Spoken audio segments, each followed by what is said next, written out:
কাঁচা আম নিয়েছি। এখন কাঁচা আম পুড়িয়ে কিভাবে শরবত করতে হয় সেটা শেয়ার করব। আমগুলো পুড়িয়ে নিয়ে এবার পরিষ্কার করে ধুয়ে ছাড়িয়ে নেব। আমটা ছাড়িয়ে নিয়েছি এভাবে। এখন একে আমি পেস্ট করব। এভাবে ছাড়িয়ে নিয়েছি। এখন এর মধ্যে চিনিও দিয়ে দেবো।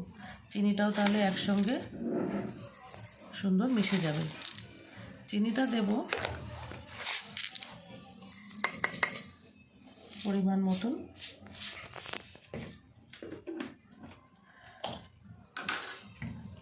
এবার আমি এটা পেস্ট করব। পেস্ট করা হয়ে গেছে। এখন আমি এর মধ্যে ঢেলে নেব। আম পোড়ার শরবত গরমকালে মজাই আলাদা।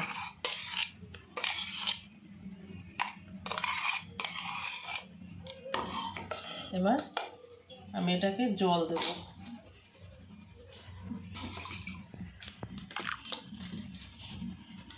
দিয়ে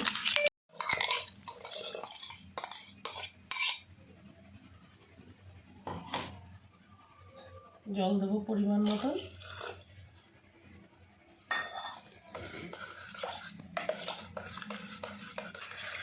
আর একটু জল দেব।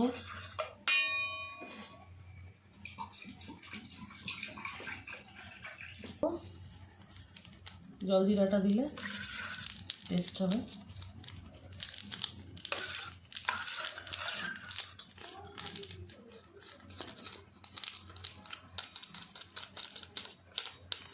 ব্যাস,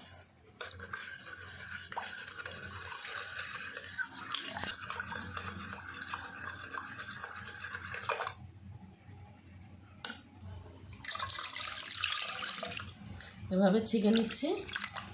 তাহলে একটু দানা দানা থাকবে না, মুখে বাঁধবে না। ছেঁকে নিলাম পুরোটা। একদম পুরো শরবতের মতো হয়ে গেছে।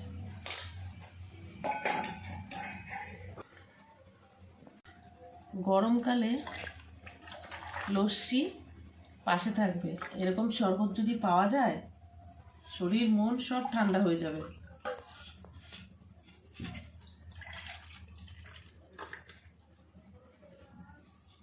এবার এর মধ্যে আমি দেব একটু বরফ।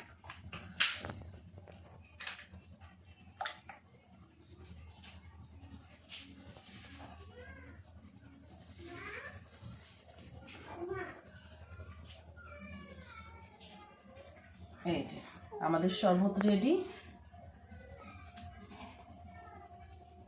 এইভাবে বাড়িতে বানিয়ে খেয়ে দেখবেন কেমন লাগে, কমেন্টের মাধ্যমে জানাবেন। আর সাবস্ক্রাইব করবেন, লাইক করবেন।